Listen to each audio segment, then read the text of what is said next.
0 to 3 degrees. And now you're up to date on News Talk. Off the ball. This is News Talk. You are very welcome along to Tuesday Nights Off the Ball. It's Richie McCormack here with you right through until 10 p.m. on News Talk and indeed on all your social media platforms as well. Busy show on the way. Up after 8 o'clock, we will be talking to both Stuart Barnes and Keith Wood. Bonus Tuesday night rugby for you. We'll be looking at Ireland's depth chart at out half given Jonathan Sexton's latest injury layoff. We'll also assess the future of the British and Irish Lions with a truncated 2021 tour announced just last week. Both Stuart and Keith, of course, former Lions themselves. And we'll look ahead to this weekend's Heineken Champions Cup action as well with the return fixtures for the Irish provinces against their English counterparts. That's up after 8 o'clock. We'll also hear the latest from Fergus O'Dowd on the mess surrounding the FAI. And in the football show, we'll talk to Luke Edwards about the good news story at Newcastle United, what seldom is indeed wonderful. And we've not forgotten as well, it is the final Tuesday of Champions League group game action. Liverpool in action at the moment. They are scoreless away to Salzburg 6 minutes after the break there. As things stand, Liverpool will be heading through the holders without any fuss at all, whereas Chelsea need a win tonight at home to Lille if they're to progress to the last 16. To join us for all that football goodness is former Republic of Ireland defender Damien Delaney, the most best-dressed man in show business, as we said. Welcome back, Damien. And making his Newsround debut, I do believe, as well. Yes, indeed. Colin Mullaney, you're welcome. Thank you very much. Paul, tell us a little bit about yourself. Introduce yourself to the crowd. What can I say? Pretend you're on blind date. Worst nightmare. Great to be here from Sligo, so making my off the ball debut tonight alongside two good men. So Debatable, but I'll say it. And looking forward to it. We're also going to be looking back, of course, on getting the latest on our sporting moments of the decade as well. More injury concerns for Liverpool as we look on here. Looks like Dejan Lovren is down and nursing an injury. He'd only battled back to full fitness after being taken off after 40 minutes against Bournemouth at the weekend. But that's coming up. We're going to have a battle between KG Taylor and a Leinster Heineken Champions Cup comeback as well. More of which anon. But plenty going on in the world of football. Liverpool, we've been watching this one and kind of questioning why Joe Gomez hasn't been getting minutes in the last while. It looks like he's going to get them now, Damo. Yeah, Lovren's just gone off there. Doesn't look too happy. He only lasted a short period against Bournemouth, so maybe it's a recurrence of that. But yeah, we were just talking about Joe Gomez off air there. You know, just saying that Dejan Lovren's got an awful lot of minutes under his belt. And I think he's done reasonably well this year. I definitely think that the inclusion of Fabinho early on in the season has helped him. I was always a strong advocate of that, you know, when Dejan Lovren was playing and he had Jordan Henderson going missing, it's very, very difficult for any centre-back. So I think Fabinho has definitely helped him, and obviously Virgil van Dijk as well. But now we're going to see Gomez come into it, who's definitely much more mobile, much quicker than Lovren, and is probably able to defend in those open spaces much more easier than what Lovren will. So it'll just be interesting to see. I know he's been kind of up and down, hot and cold a little bit, Gomez. Confidence, from what I'm told, seems to be the major thing for Gomez. That England spot with Sterling, I don't think helped. He was, I think in his last start for Liverpool, I might be wrong in this, I'm open to correction, deployed it right back and it didn't go too well from there on that occasion, and he was kind of taken off and didn't look the happiest then. And since then they've persevered with Lovren, even though, as you mentioned, he was carrying a knock coming into this game. Confidence-wise, how big is that for? Oh, it's everything, especially. Do you really feel it going? Yeah, definitely. Especially at that level, where you're playing Saturday, Tuesday, or Sunday, Wednesday. You know, you're playing 2 games a week from the start of the season right through till the new year, really. So if you can kind of get on a bad run of form, you can't get off it because games are coming thick and fast. Maybe he's just a sensitive kind of lad, and I don't mean that. You know, he listens to criticism. Maybe he spends a lot of time on Twitter or social media, and that sometimes can affect your confidence. Salzburg holding tight, not allowing Liverpool to break through the lines as they would wish and would ordinarily do during a regular Premier League weekend. Chelsea and Lille tonight as well. The Chelsea team is in for this one too, just to let you know. Kepa starts in goal. Cesar Azpilicueta, Kurt Zouma, the returning Antonio Rudiger, he's only gotten 45 minutes under Frank Lampard this season, and Emerson Palmieri are their back four. Mateo Kovacic, Jorginho and N'Golo Kante are in midfield for them, and then you have Willian, Tammy Abraham and Christian Pulisic as their front three. They need a win, as you mentioned, at home to Lille if they're to hold any chance of going through to the last 16. 53106 If you want to get in contact tonight, you can tweet us as well at Off the Ball. We'd love to hear from you. Plenty to talk about as well along the way. But we'll start, I guess, Carl, with tonight's Champions League action. Sure, Richie, as we've been discussing, Liverpool underway against Red Bull Salzburg in Group E of the Champions League. Jurgen Klopp's side are in Austria, where a point against Red Bull Salzburg will be enough to ensure progression from Group E. 55 minutes on the watch there now, and it's still scoreless. In the other Group E match, it's Napoli 3, Genk 0. Later, of course, Chelsea will hope to put aside recent poor form to also qualify for the knockout stages. Frank Lampard's side are on a poor run of form going into the last Group H tie against already eliminated Lille. The Londoners have won just one of their last 5 fixtures in all competitions, but victory tonight will see them through to the last 16. A draw may also be enough, but manager Frank Lampard is aiming for a win. I think it would be a good achievement. I mean, I know there's expectations that we should get through a group. I get that, but it was a tough group, and the slightly young feel to our team, you know, the fact we lost the first game, there's a few difficulties that we've had, and I think we've dealt with them very well to get ourselves in this position, but there's still work to be done. So yeah, we have to go out to win the game. Tony Rudiger dropped back in. He's only played 45 minutes. Frank Lampard's spoken about how they've integrated him into the group over the past few weeks. When you've missed that much time through an injury, how easy is it to slot back into the centre? If I'm being perfectly honest, I think in the modern day with the methods and the Liverpool 1-0. Naby Keita, it's a cross from Sadio Mane just out on the left-hand side. Sadio Mane has been causing carnage there the last 5 minutes, and he's just got to the end line and stood a ball up. Naby Keita on the penalty spot. Just heads it into an empty goal, really. I'd be curious to see where the goalkeeper ended up there, because it seemed to bounce before it went in. And it wasn't drawn in by Mane coming in so close to the. Yeah, I think he was at the near post, but still, it'd be interesting to see that there now. That's the first thing I thought was, where was the goalkeeper? Because it bounced into almost, I won't say an empty net. One of those brilliant diagonal balls out to Robertson. Yeah. Mane draws the keeper out. I see. I don't understand why the goalkeeper's going all the way out there. If I'm being honest, there's absolutely no need for him to be out there. Brilliant skip around the defender by Mane. Yeah, he's done brilliant. The keeper's took a huge risk. I mean, there's still 2 defenders in the middle of the goal. He doesn't necessarily need to go out there. I mean, even if he doesn't go out there, Mane gets a shot off from that angle, you expect your goalkeeper to save it. If he crosses it, you still have bodies in the box. But as it happens, it was a stood-up cross to the penalty spot, and Naby Keita with not the most powerful header, and has bounced into an empty net, really. He's turned into a bonus for them. We'll talk about this, I guess, a little bit after 7:30, but the fact that Fabinho's been out, he's a different type of midfield player, but he's now obviously one who scored 2 goals in as many games for Liverpool. It's a huge bonus to have him suddenly find form. Their 3rd most expensive player ever, and he's finally coming around to it. Yeah, look, I mean, there's an adjustment period when you come into that Liverpool team, the way Klopp operates. You look, Fabinho had a little bit of a bedding in period as well, and I'm pretty sure they didn't buy Naby Keita for instant success, because they do have options in midfield, you know, with Wijnaldum and Milner and Henderson. So maybe he's one that, when Milner maybe steps away, Naby Keita, oh my goodness, 2-0. What a finish. And both of them, you can blame the keeper for being suckered out. Yeah, he's out in the corner of his 18-yard box there, on the right, Liverpool's right wing, their left-back spot, and he's out in the corner 18-yard box, and Salah's just skipped round him, and it's a great finish. I tell you, he's only a couple of yards off the end line there, and he's just, with his right foot as well, so he's managed to bend it.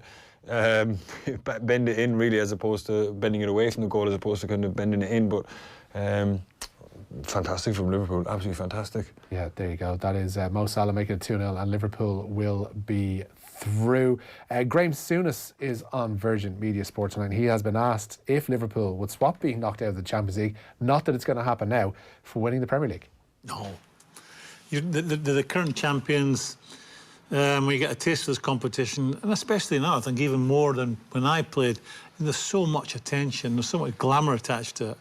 You know, playing in a final has to be a highlight. You know, when I played, winning the league was always a priority. But you can't pick and choose. You know, you don't find yourself top of the league and think, we'll concentrate on that at the expense of the Champions Cup. And I think Liverpool are equipped to do it. I think they're coming into a very, very hard time. I witnessed something which is a concern for all managers and players. You know, I went to Bournemouth. I saw Liverpool live at the weekend. You know, Bournemouth lost 2 players with hamstrings. You saw Mings at Aston Villa go off with a hamstring on Sunday. Boy Christie at West Brom went off with a hamstring. And what happens when you're playing all these games back to back, your legs do get tired, and that's when you get muscle injuries. And that would be the worry for Liverpool going into this period. And that's why I think you've seen him rotate his team as best as he feel he can do, and so far so good. What I would say, I had dinner with a friend of mine, old teammate of mine who goes to all the games, both home and away. And he said, maybe your point from a couple of weeks ago, they weren't playing that well. They weren't sort of playing the kind of football that we're used to them playing. But the encouraging sign, if you're a Liverpool supporter, is they're getting through without being at the very best. That makes you a dangerous team. The game I saw at the weekend was a team that never got out of third gear. Maybe that was because of the standard of the opposition. They didn't have to. Love to know who that teammate of Graham Souness was that he's gone out for dinner saying they're not playing that well. But there you go. Virgin Media Sport is over 400 Champions League and Europa League and Nations League games live this season and is available to all Virgin Media TV customers who can also download the TV Anywhere app. Check out the hashtag #WeFreeSports for more time for the football show, or no, for more even. Time for the football show is on the way later. I will read anything that's put in front of me, JP. Just word of warning. That's, he's holding his hands up inside and that is probably my fault too.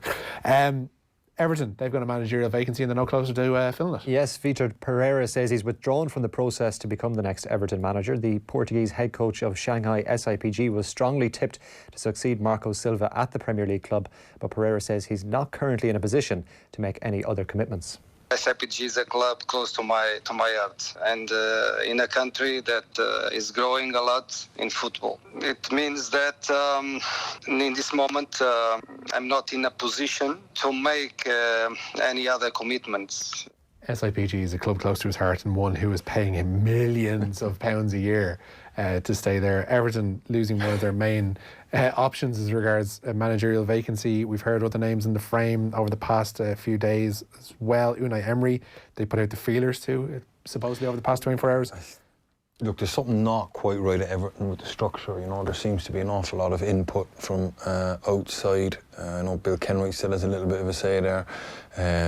The owner, Mosri, hope I'm pronouncing his name right there. Fahad Moshiri. Always go with the Jim White. Fahad Moshiri. I should know that as well because my missus is Persian and she'll be raging at me now at home that I didn't actually pronounce that correctly. Has she taught any Farsi along the way? A little bit, yeah. Have you? Has she? Yeah, a little bit. What can you give us in Farsi? Salam Hubi. Which means? Hello, how are you? And then you're supposed to say, Hubam merci. There you go. So, Farsi lessons. Yeah, listen, she's teaching our son at the minute some Farsi, so I'm eavesdropping on that, to be honest. Really? Yeah. So she's adamant that he's going to be bilingual. Good. Yeah, I want to send him to a Gael school, but she's having none of it. A tricky thing to kind of manage is the 3 and the 1. But anyway, so it kind of brings us back to Everton because they've got people dragging them in different directions as well. And then obviously you have the director of football there, Marcel Brands. Yeah. And it looks like there's 3 people. There's whether all those 3 are on the same page or not, I'm not 100% sure.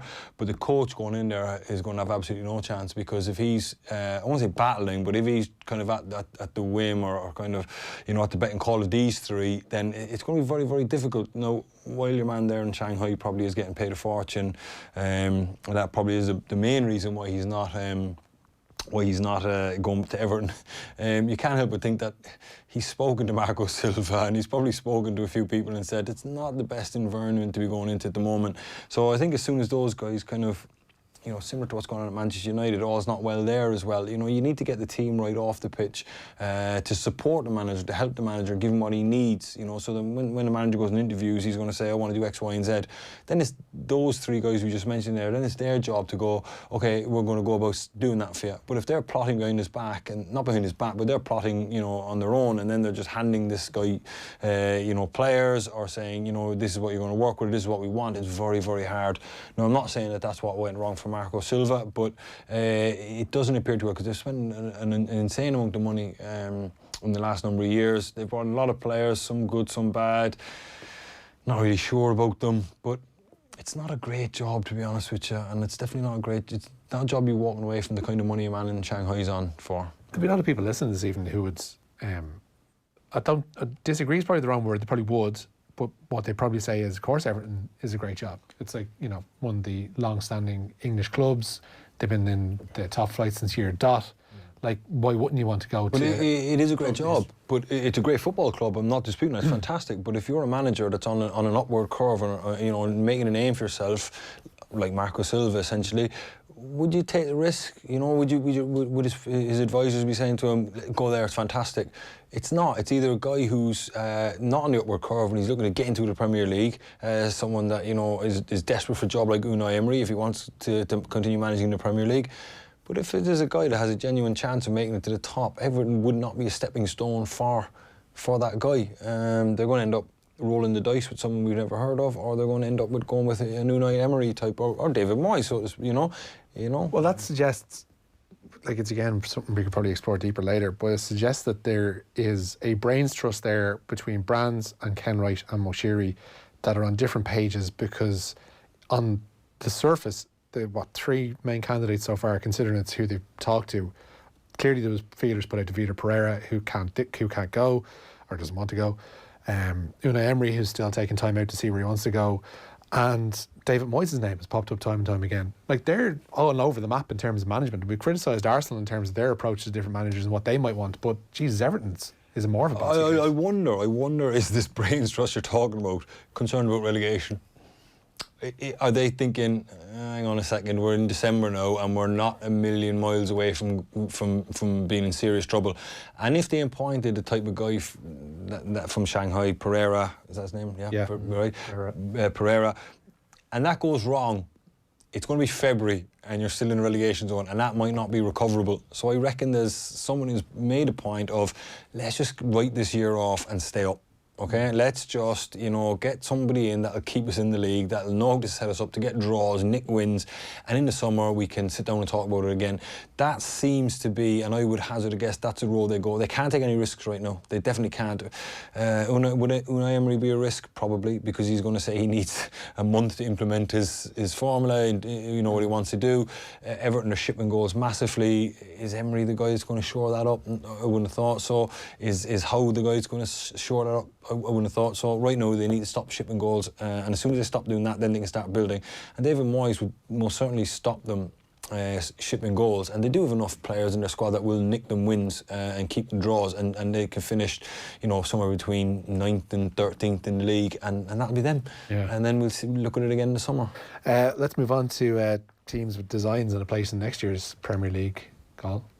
Yes. Action tonight. Sorry? The Championship action tonight. Yes, Leeds United will return to the summit of the Championship, provided they take all 3 points against Hull City at Ellen Road tonight. That match has a 7:45 start. In the other game of note, Nottingham Forest host Middlesbrough, and it's Preston North End against Fulham. We learned today that the FAI won't be appearing, as we thought, making themselves available to the Joint Oireachtas Committee on Transport, Tourism and Sports tomorrow. We had thought this was going to happen. It ain't. Yes. Getting the bus all the way over to town from Abbottstown. The 38's a long journey, $2.50 on the Leap card, possibly more if you're paying in cash. £3 for paying in cash. Might be tight for them at the moment. Might be a little expensive though. Possibly. Yeah, not the best time to do it. The FAI will not be appearing now in front of the Oireachtas Joint Committee on Transport, Tourism and Sport tomorrow. In a letter, the company secretary, Ria Walsh, has said the appropriate representatives from the association are not able to attend. They say their key priority at the moment is the necessary refinancing to secure jobs and the future of the game. The FAI added that they will attend the committee on a date when appropriate representatives are available. You can imagine taking a couple of hours out wouldn't be that difficult of a thing to do for one representative, maybe two. This is where they don't help themselves, do they? If they've got to show up there and be shouted at, just send somebody. Or if they've got to show up there and be humiliated and ask them very tough questions, just somebody go, take responsibility of the situation. I think that's where, people are getting frustrated. There's nothing coming out. Nobody's admitting anything. Nobody said sorry. Nobody's offered any explanation or, don't worry, look, we'll have a full publication of everything. They just seem to be running away from it, which would tend to indicate that it's not great what's gone on there, and maybe there is no justification for what's happened. Yeah, they want to, I believe, speak to staff over the next while, and other parties do too, just to, I guess, give them a feel of where the land lies in terms of job security. But staff out there have every right to feel aggrieved from the point of view that why are their jobs at risk when they did nothing wrong? Yeah, I know, but that's, that's true. That's true in everything. Somebody's... I couldn't agree more. It's very difficult to sympathise or to say to these guys, God, I understand it's not your fault. Imagine all the development officers around the country, all the coaches, all the grassroots stuff they've implemented. All that is potentially going to be revoked now or taken away or downsized, and that's ultimately not great. Not just, I know it's not great for the coaches, but you know, the young players coming through that are in coaching programs now, that are on, you know, developmental courses and things.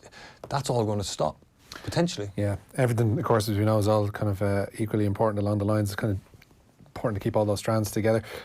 We will have Fergus O'Dowd, the chair of that joint Oireachtas committee. He was speaking to Ivan on the Hard Shoulder a little bit earlier on. We'll be hearing what Fergus O'Dowd had to say about the FAI's no-show. That's coming up after 7:30. Another possible vacancy in the Premier League, Hall? Yes, West Ham United's owners are believed to be discussing the future of manager Manuel Pellegrini. The Chilean is under pressure after last night's 3-1 defeat to Arsenal in the Premier League, which leaves the Hammers just a point above the drop zone. Contract extension, this one kind of took me by surprise, but it seems that Didier Deschamps is the man who's going to lead France to Qatar. Yes, indeed, Didier Deschamps has signed a new contract. The World Cup winning captain and manager has committed his future with the national team until after the 2022 tournament in Qatar. Deschamps has been in the role since 2012. And I guess more bad news from an Irish perspective, as if we needed it in the rugby front, and definitely for Leinster over the next while too. Absolutely. But the first couple of Six Nations games are going to be Sexton-less. Absolutely. Ireland out half Johnny Sexton looks set to miss the start of Ireland's Six Nations campaign. The Leinster captain is believed to have torn a medial ligament during the Blues' European Champions Cup win over Northampton last weekend. He will be out of action for 8 to 10 weeks and could miss Ireland's opening Six Nations matches against Scotland and Wales at the start of February. Yeah, big job on the hands of Joey Carbery.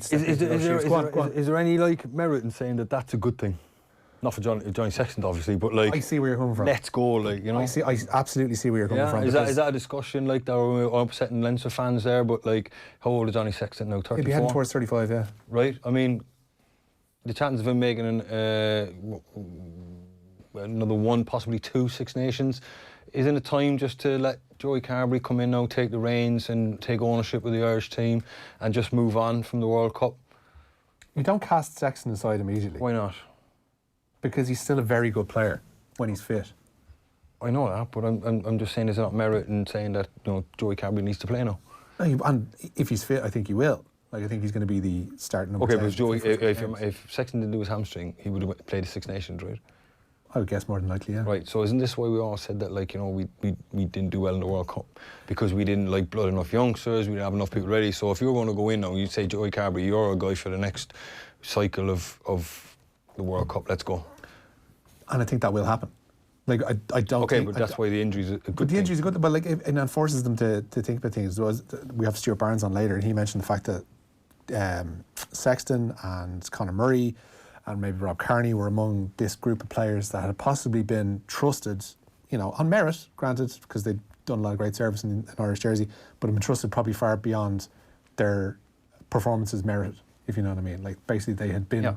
Long-serving players. But the reason that you probably couldn't pull them out is because you're going. Look, the optics of it. Yeah, no. I just think everyone's going. Well, who do we replace them with? Yeah, the optics of it. They've never been in a situation like this before, so let's just go solid. Well, how do players get into a situation like that unless you actually blood them? Exactly. Yeah. So that's what I'm saying. Why not just start afresh in February? We're on the same page, Damien. All right, good, We're on man. the same page. Good. It's fine. Keith Wood and Stuart Barnes, as mentioned, up after 8 o'clock, talking about the Champions Cup games to come from an Irish province perspective, and indeed the Lions in 2021, and whether or not Jonathan Sexton is going to be part of that tour, or should be part of that tour. One last line on Munster as well, Carl, this evening. Yes, Arno Boothia faces a disciplinary hearing in London tomorrow. The South African was red-carded late on in Munster's 7-point win over Saracens at Thomond Park on Saturday. Both could face a suspension, with Munster set to meet Sarries again this weekend in the European Champions Cup. Carl, cheers for that. More to come on the news front throughout the evening. Keep your ears tuned. Liverpool 2-0 up away to Salzburg. There is, 16 minutes to go in the Austrian city at the moment. Salzburg have a corner, but as things stand, through those goals from Naby Keita and Mo Salah inside a minute of each other, Liverpool are heading through to the last 16. Napoli have just scored a fourth at home to Genk. This time it's come from a Dries Mertens penalty. Adrius Milik had gotten a first-half hat-trick for Carlo Ancelotti's side, a 4-0 lead for them. Chelsea needing a win at home to Lille. That is coming up at 8 o'clock. We'll be talking more Champions League after 7:30 with Damien, and also on the football show as well between 9 and 10. And we'll look at Newcastle's upturn in form. But don't forget that voting is currently live in our round of 16 and Clash 6 of that round of 16 to find Ireland's most memorable sporting moment of the 2010s. Today's round pits Katie Taylor's gold medal win at the 2012 Olympic Games up against Leinster's comeback against Northampton in the 2011 Heineken Cup final. You can vote now on our Twitter page. @OffTheBall is where you find that. And it's the pinned tweet right at the very top of our timeline, so you can't miss it. And we will reveal today's winner later in the show at 8:30. Also in and around then, we'll be talking to Keith and Stuart about the rugby and the football show. Luke Edwards on Newcastle. We'll hear from Fergus O'Dowd, chair of the Oireachtas Joint Committee on Sport. And next, we're talking Champions League with young Damien Delaney. Off the Ball on News Talk. This Christmas, don't give them lifts everywhere. Give them driving lessons from the Irish School of Motoring. Buy gift vouchers online at ism.ie or call ISM on 1850 100 100. Share the joy this Christmas with Harvey Norman. We have all the gifts they'll really love, like the Manchester United Rotary Shaver by Remington. With its rechargeable battery, get up to 40 minutes runtime. Plus a Manchester United face towel, now just €59. Or enjoy all your favourite Christmas movies on the Panasonic 50-inch 4K Smart TV, now just €599, saving you €200. For more gift ideas, visit us in store or online. Share the joy this Christmas with Harvey Norman. At Colm Quinn BMW and Mini, we're growing in 2020, opening new retail centres in Drogheda and Sligo, making Colm Quinn your home for BMW and Mini. We stock the largest range of new and used models in the country, offer impeccable customer service, plus finance options from BMW Financial Services, starting from just 1.9%. Find out what we can offer you. Visit Colm Quinn BMW and Mini in Athlone or Galway, or search Colm Quinn BMW or Colm Quinn Mini for more. Finance subject to status. Over 18s, Irish residents only. Terms and conditions apply. A guarantee may be required. BMW Financial Services Ireland DAC is regulated by the Central Bank of Ireland. Last minute gift idea? The Press Up gift card can be enjoyed all year round in over 50 bars, restaurants, cinemas and hotels like the Devlin, Doolally, Sophie's, the Stella, Tomahawk, Elephant and Castle, the Grayson, Captain America's Family Restaurant, plus many more. Digital vouchers are now available online at pressup.ie or pick up a gift card in any Press Up venue. Aisling Hurley here from Breast Cancer Ireland. This year we've raised over €1.9 million and I wanted to say thank you. Thank you for taking part in the Great Pink Run, Battle of the Stars, the Emma Hannigan Golf Classic and all of our other events. You're helping us to have thousands diagnosed with breast cancer every year by speeding up our research efforts and raising awareness. Thank you for supporting us and happy Christmas. Relax this evening and visit itsforwomen.ie. Great value car insurance for those on the go. Get the cover you need day or night at itsforwomen.ie. It's time to own it. Football on Off the Ball with Paddy Power, the greatest football partnership since